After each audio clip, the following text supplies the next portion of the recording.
Good morning. So last lectureला आपण इथे purchase consideration calculate केलंय and we have passed the journal entries. Now we will see how to prepare the balance sheet and notes to account. Last लेक्चरला आपण journal entries pass करून झाल्यात. आता आपण त्याचं बॅलन्स शीट जी आहे ही बनवायची आपल्याला.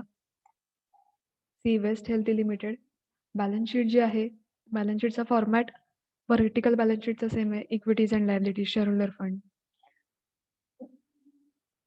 Just we have to prepare notes to account.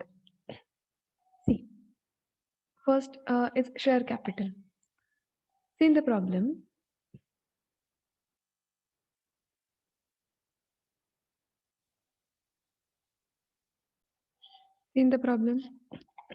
इथे ऑथोराइज कॅपिटल जे आहे दिलेलं आहे. New company namely West Healthy Limited was form with authorise capital 50,000 equity shares of ₹10 each. So आपण आधी जे ऑथोराइज कॅपिटल आहे ते रेकॉर्ड करून घेऊया. Authorise capital 50,000 equity shares of ₹10 each.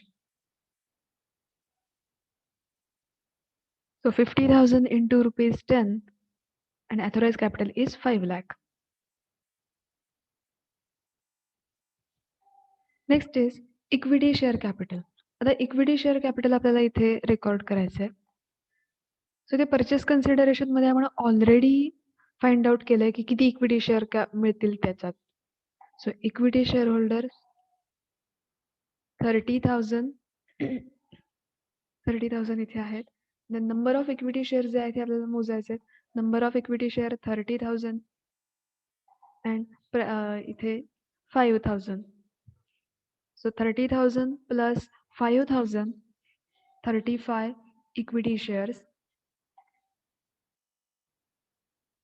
See, आता इथे इक्विटी शेअर मध्ये त्या कंपनीचे सुद्धा काही इक्विटी शेअर त्यांनी इश्यू केलेले आहेत. आता इथे 35,000 तर आपल्या इथे झालेत 35,000. But in the problem see West Healthy Limited issued 10,000 equity shares at premium ₹10 to public for cash. त्या कंपनीने स्वतःचे इक्विटी शेअर जे आहेत हे इश्यू केलेले आहेत. 10,000 नंबर ऑफ इक्विटी शेअर, मग 35,000 प्लस 10,000 असे दोन्ही, या दोघांची टोटल करून 45,000 number of shares at ₹10 each equity share capital आपल्याला येणार आहे. सो इथे number of shares equity share किती झाले तर 45,000. आधीचे 35,000 प्लस त्या कंपनीने न्यूली जेवढे 10,000 इक्विटी शेअर्स इश्यू केलेले आहेत त्यांची टोटल करून दोन्हीचे मिळून 45,000 इक्विटी शेअर्स जे आहेत हे ₹10 इश्यू करायचे. So our equity share capital is 45,000 into ₹10, that is 4,50,000. So our equity share capital is 4,50,000. Next point is reserve and surplus. See, reserve and surplus under securities premium. See in the working note, आपण already working केलेलं आहे. So आपल्याला directly त्यातले amount balance sheet मध्ये put up करायची. See, securities premium 30,000 plus securities premium 5,000 plus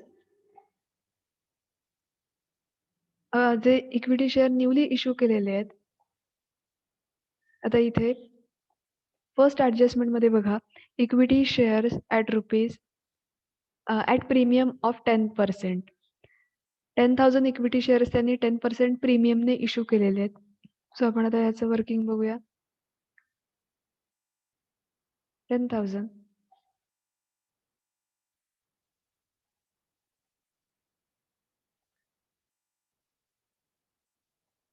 face value त्याची ₹10 आहे. So 1 lakh. Then 10% premium, number of shares will be the same, 10,000 into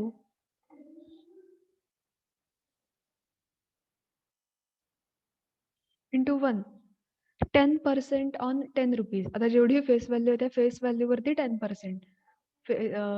त्या इक्विटी शेअरची फेस व्हॅल्यू जी आहे ही ₹10 आहे. त्या ₹10 वरती 10% means ₹1. So 10,000 into 1 and the answer is 10,000. That's why here the equity share capital is 1,10,000. मग यातले हे जे प्रीमियम अमाऊंट आहे, सो ही सुद्धा इथे सिक्युरिटी प्रीमियम आली.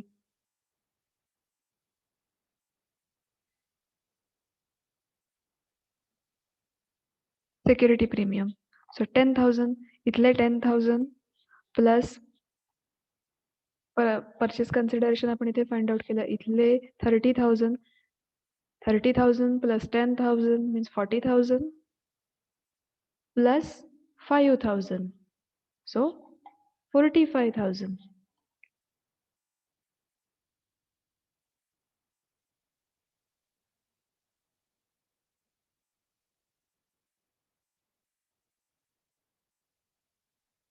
म्हणून येथे सिक्युरिटी प्रीमियम किती येतील तर 45,000 येणार.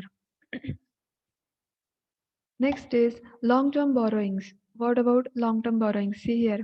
Take over 10% debentures of North Sea Limited at face value, and then debenture holders of North Sea Limited shall be issued 12% debentures. जे 10% debenture होते हे 12% debentures म्हणून इश्यू केलेत आणि त्याची व्हॅल्यू जी आहे ही बुक व्हॅल्यू 50,000 होती, बट इथे टेक ओव्हर केल्यानंतर ते 12% डिबेंचर्स म्हणून आपल्याला इश्यू करायचं आणि त्यांची जी व्हॅल्यू आहे ही 55,000 आहे. सो आपण इथे 55,000 घेणार आहोत. Long term borrowings 12% debenture 55,000. Trade payable. आता ट्रेड पेएबल वरती काहीच चेंज नाहीये. So as it is amount येणार आहे see. Trade payable. Trade payable under creditors 40,000.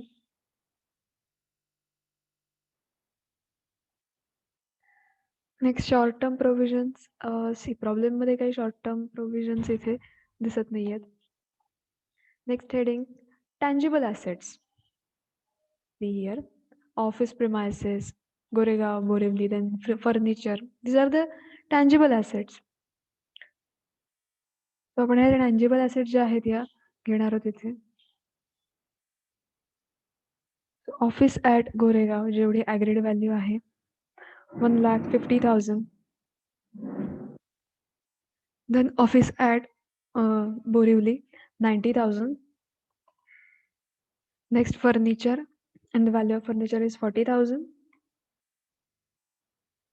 So 1 lakh plus 90,000 plus 40,000. त्यांची टोटल जी ही आपण आउटर कॉलमला घेणार आहोत. Total is 2,80,000.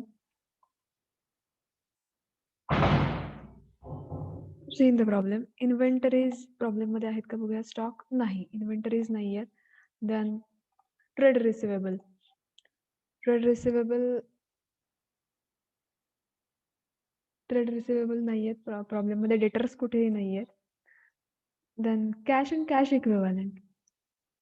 C cash and cash equivalent. आता इथे बॅलन्स शीट मध्ये तरी कुठे आपल्याला कॅश दिसत नाहीये, but seen the adjustments issued 10,000 equity shares at premium of 10% to the public for cash. आता हे जे इक्विटी शेअर्स इश्यू केलेले आहेत हे कॅश साठी इश्यू केलेले आहेत.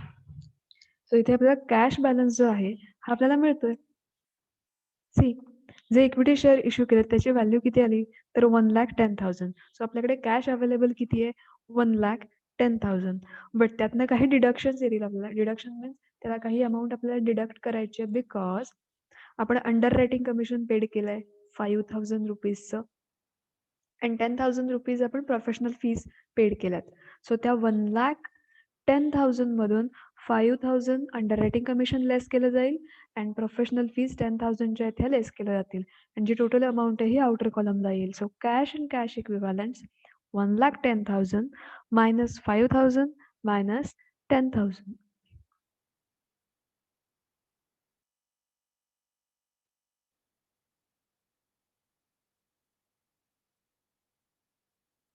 Next is goodwill. प्रॉब्लेममध्ये आपल्याला गुडविल अराईज झालेलं आहे. Goodwill yes goodwill 10,000. सो आपण गुडविल इथे रेकॉर्ड करणार आहोत 10,000. देन प्रॉब्लेममध्ये बघूया काय काय आहे अजून. ऑलमोस्ट आपले लायबिलिटी साईड रेकॉर्ड करून झाली आहे. Premises office furniture current assets other current asset. आपल्याला करंट ॲसेट इथे रेकॉर्ड करायचे. नोट्स टू अकाउंटमध्ये आपण रेकॉर्ड करून घेऊया. Other current assets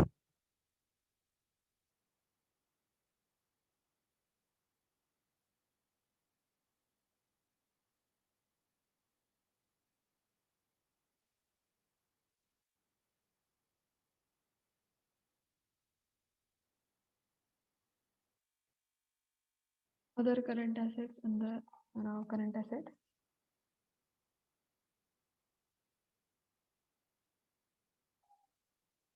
$1,90,000.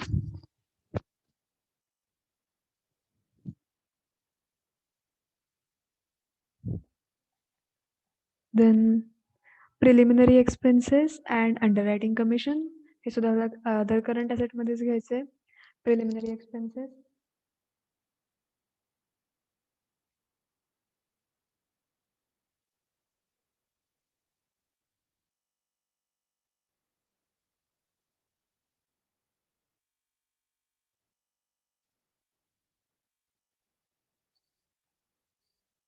underwriting commission 5,000 होतं. Then preliminary expenses 10,000 चे होते. प्रोफेशनल फीज ज्या आपण पेड केल्या होत्या त्या. त्यांची टोटल जे हे आपण आउटर कॉलमला घेऊया 1,90,000 plus 10,000 plus 5,000. Total is 2,05,000.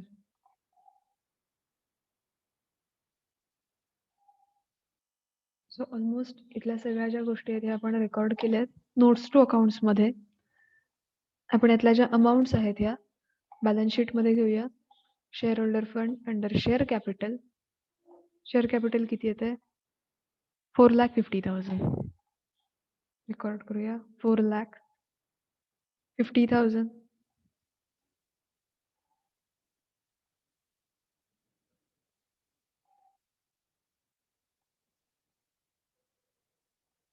Then reserve and surplus. Reserve and surplus under 45,000. 45,000 आपण रेकॉर्ड केलेत. Then non-current liabilities under long-term borrowings. Long-term borrowings आपण रेकॉर्ड करूया. ती long-term borrowings debentures आहेत 55,000 चे. Then current liabilities under trade payable. Trade payable 40,000.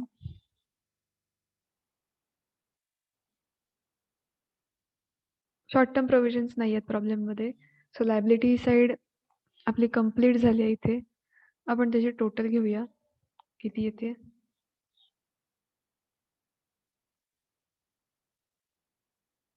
Liability साईडची total येते 5,90,000. 5,90,000. आपण ॲसेटच्या amounts आहेत त्या रेकॉर्ड करूया. Fixed assets yes tangible.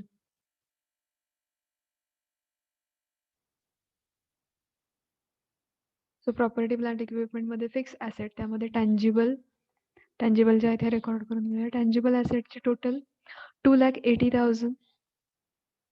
2,80,000. Next intangible ॲसेट्समध्ये गुडविल येतं. So 10,000 goodwill. Intangible asset goodwill ही. देन इन्व्हेंटरीज प्रॉब्लेममध्ये इन्व्हेंटरी नाही आहेत. ट्रेड रिसिवेबल सुद्धा नाही आहे. पण अदर करंट ॲसेट रेकॉर्ड करून घेऊया. अदर करंट ॲसेट्स आहेत 2,05,000.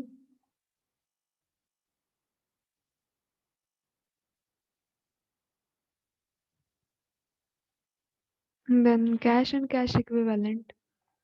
Cash and cash equivalent amount इथे 95,000.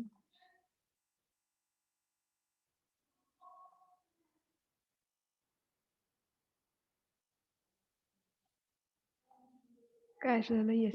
आपले सगळे ट्रान्झॅक्शन जे आहेत हे इथे रेकॉर्ड करून झालेले आहेत. आपण टोटल बघूया ॲसेट साईडची तेवढीच येते का 5,90,000. Yes correct.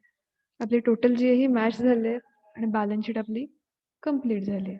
इथे हा प्रॉब्लेम जो आहे हा संपलेला आहे आणि हा लास्ट प्रॉब्लेम आहे या चॅप्टरमधला. सो आपला चॅप्टर जो आहे हा इथे संपलेला आहे.